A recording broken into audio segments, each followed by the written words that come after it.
every corner, every turn, it gets more beautiful each time. Woo! I've never seen this side.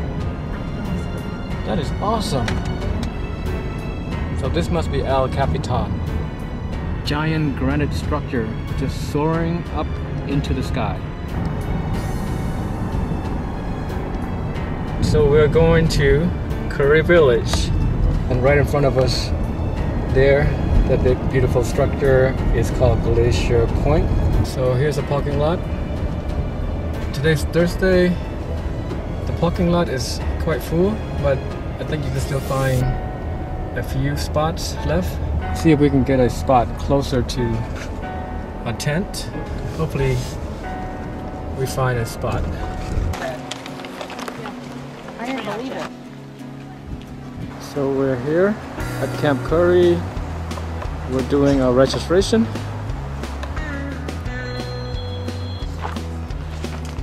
Okay, so here is our campsite, number 345. Let's check it out. Let's take a look at what's inside this canvas tent. It's pretty spacious. You have a bed here. They actually give you a blanket as well.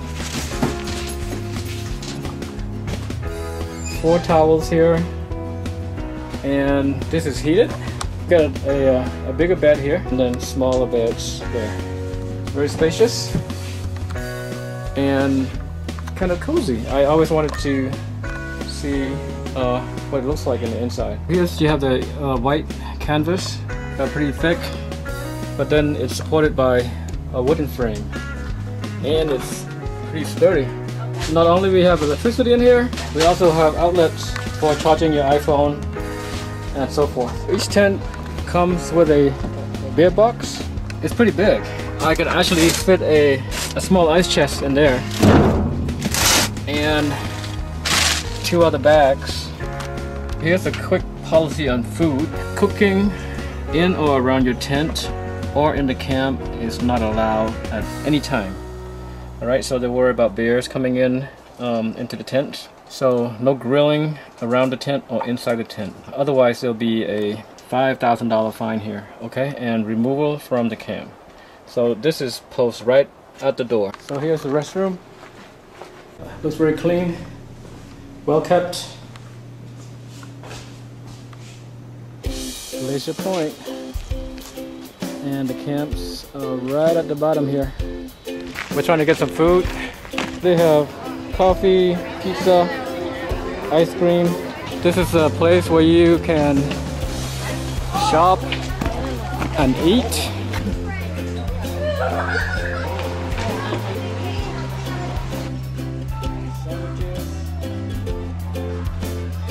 They even have a hard liquors too. So make sure you don't climb half dome on these. Our first night dinner here. The pizza place, the line is too long. We didn't want to wait. And we went to the grocery, the gift shop to get salad. Not bad. Tomorrow we have more time. You know, we'll be more prepared. Also, there's campsites near Camp Curry, Upper Pines and Lower Pines. We just talked to a person who camped here. It's hard to get a site here because you have to book way in advance in order to get a site. Here, you can even cook, you can grill. Yeah, I can see from here that each of the campsite has a beer box there. There's no restriction on grilling, whereas Camp Curry, you can't grill.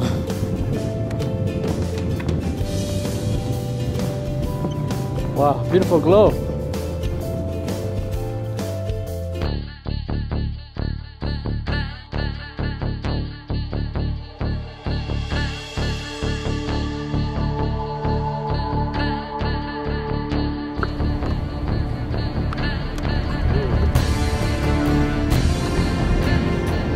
Alright, so this is our way to Hetch Hetchy Reservoir. We're driving on the edge.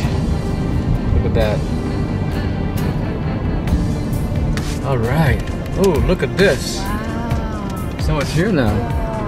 Wow. That's where all our water comes from, people. There is a parking lot there right before the dam. The rangers are here as well. They're ready to kick us out by 4:30. They will drive you out. Okay.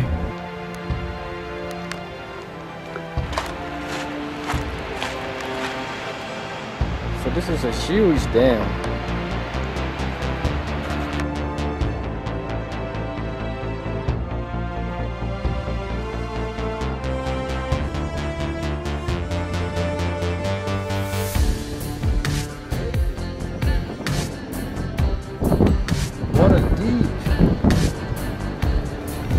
So apparently you can hike around the reservoir. There's a hiking trail there. Just make sure you bring enough water along with you. This reservoir is also producing clean, renewable energy. Every year, Hetch Hetchy Water and Power System produces 1.7 billion kilowatt hours of clean, renewable energy through the hydropower. That's equivalent to the power generated from burning 39 million gallons of oil. Wow. That is incredible. The picture here shows where the reservoir is, right on top, right there. And then the water goes there to the generator at the bottom. And you can see that's a generator there. That's a rotating the turbine, and then it's producing electricity way down there. So it uses the momentum of the water coming through the pipe enough to generate massive power at the bottom there of the dam. That's incredible. Crossing the dam to the reservoir, it is just amazing. Especially seeing the hydroelectric power from there. That's how this reservoir not only provide water to San Francisco, but it's also generating electricity for the city of San Francisco, Modesto, and Tuolumne as well. Underneath where the water is coming out, right, is a giant turbine. The pressure from the pipe, because the water is coming from way up here, by the time it gets down there, it produces a lot of energy hitting that turbine. The turbines then will rotate and in turn generate lots of electricity from here to power the city of San Francisco, Modesto, and Tuolumne. That is amazing. It's basically just shooting out onto the wall of the river. And that water will go all the way down to San Francisco.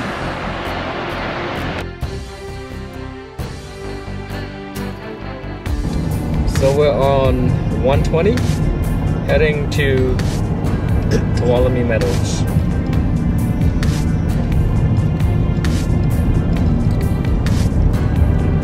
Wow, this is gorgeous. Very gorgeous. Right. So this is Olmsted Point. From Olmsted Point, you can see the other side of Half Dome. I've never seen it from this side before.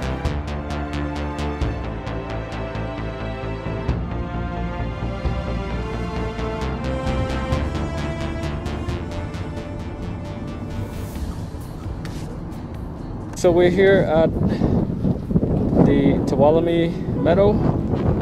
We're doing a hike to Soda Spring. This hike is it's a half a mile hike, and it should be nice just walking through the meadow and enjoying the view of what this meadow has to offer. It's beautiful.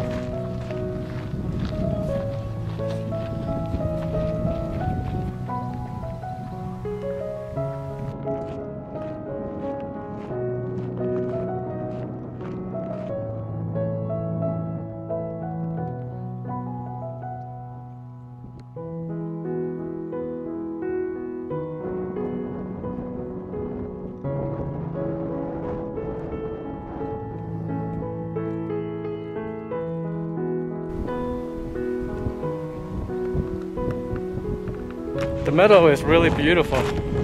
It's flat, lots of places to take pictures of like the river.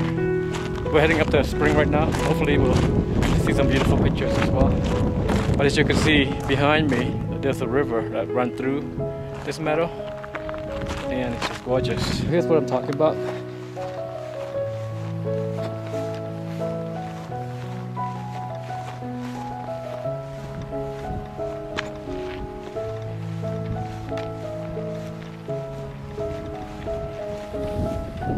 at that. Nice.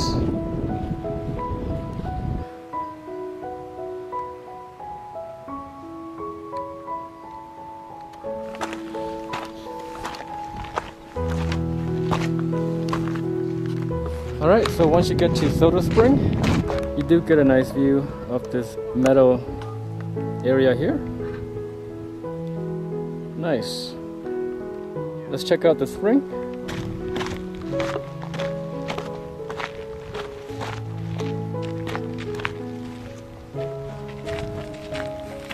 So here is the spring itself.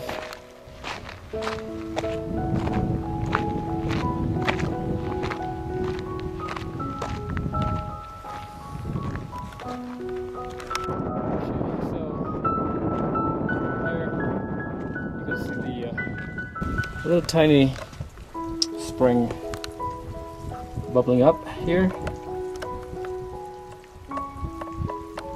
Kind of neat.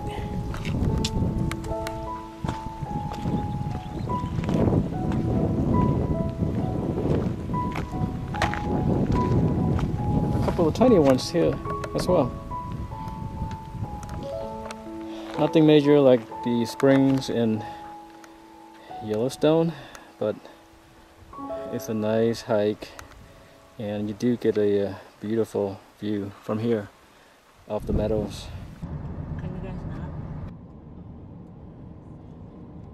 The water is really clear, as you can see, and it's really pristine. It's gorgeous, and it's right along 120.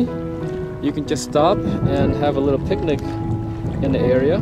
As you can see, there are beaches along the shore that you can set up your gear and relax.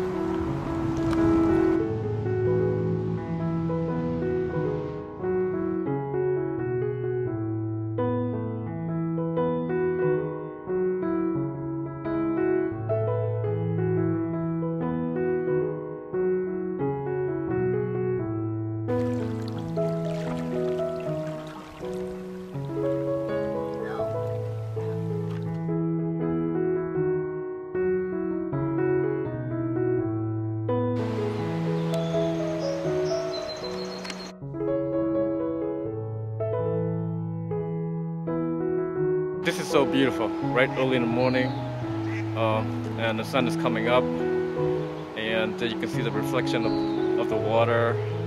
So peaceful. You can hear the water trickling down the river. It's just a fantastic morning. We're heading up to Vernal Fall this morning. It's gonna be a nice hike. Hopefully my kids will have enough strength and healthy enough to make it up there. He's doubting if you guys are healthy enough to make it up to Vernal Fall. Oh my god. Dad, I doubt Dylan would be. It's gonna be a challenge.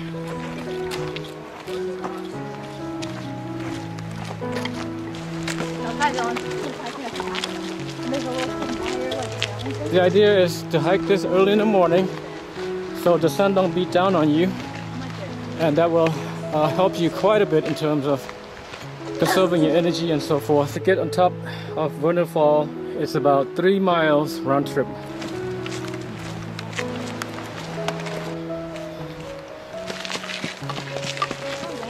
I'm taking a little rest. So I'm not gonna lie to you, the hike is pretty tough, but I do see small children making it up, so maybe I'm just getting old. But yeah, it's a pretty kind of medium hike going up the hill. But if you keep your pace and race on a regular basis and make sure to bring water, I think you'll be okay. We're heading to the bridge.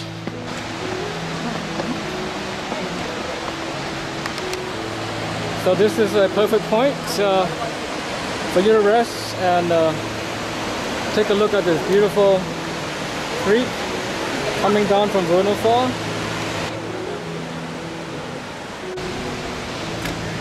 This is your last chance of getting fresh water before you head up to Vernal Fall.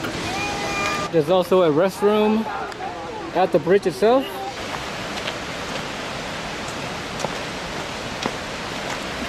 So once you reach the bridge area, you have a half mile of hike left, and the hike will get a little bit harder and harder. The hike does get a little bit more adventurous, but that is what makes this hike exciting. The steps going up, it's good for your heart, not bad at all.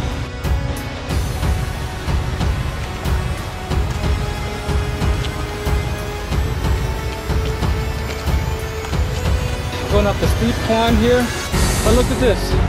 Just as you come off the hike, you are greeted with this fantastic view. Oh my God, look at this. Wow, amazing.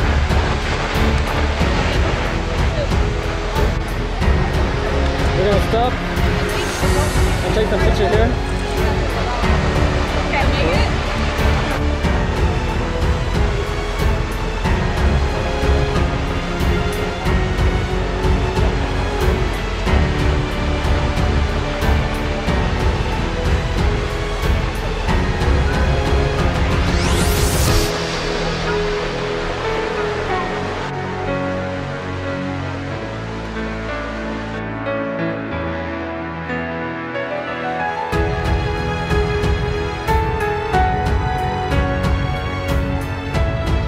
The most scary part of the hike is this part here. It's when you're hiking right on the edge of the trail, but there are railings to keep you from falling. Here goes my family. They're gonna do it. This is the first time for the kids going up Vernal Fall, so I'm very proud of them. Very narrow. You just have to be careful. It's a little bit slippery as well.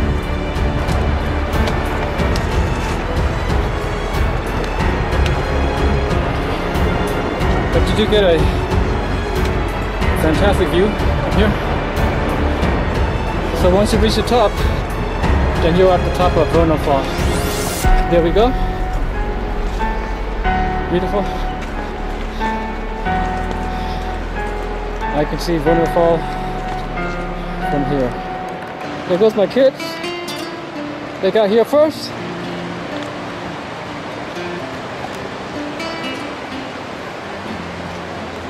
Alright guys,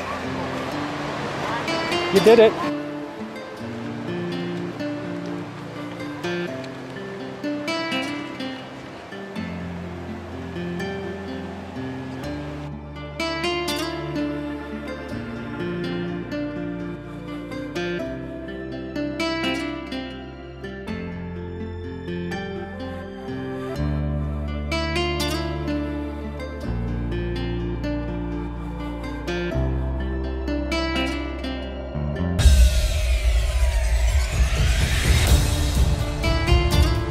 So on top of Vernal Fall, there's plenty of areas where you can find like a nice shaded area to rest and have your snack. So the water comes down from Nevada Fall, gets collected in this pool, and then eventually becomes Vernal Fall.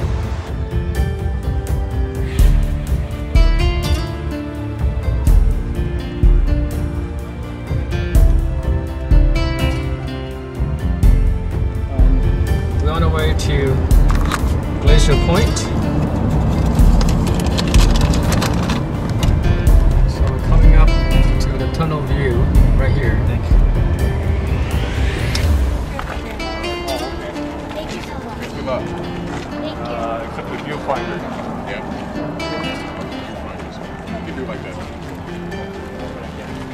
Oh, look at that view out there. It's amazing. See Half Dome from here as well.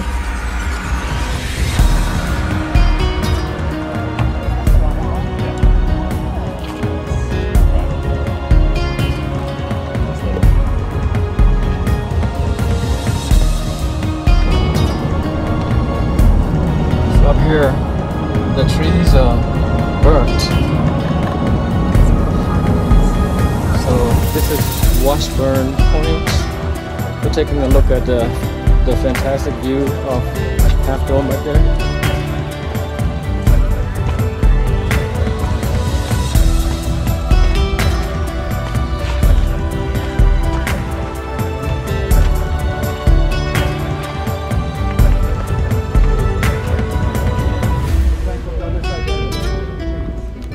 like I am on top of the world right now.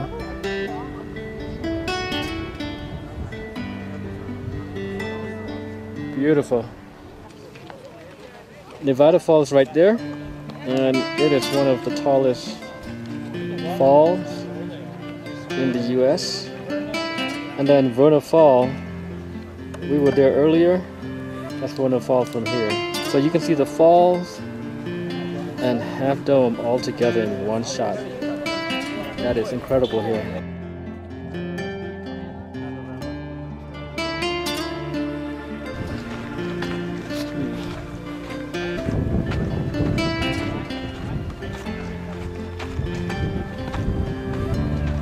Wow. That is crazy.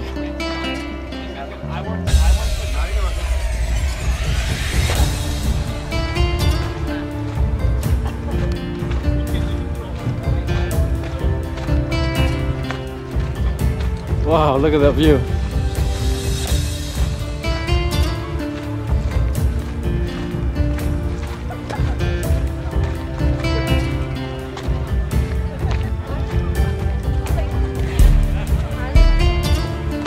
Woo.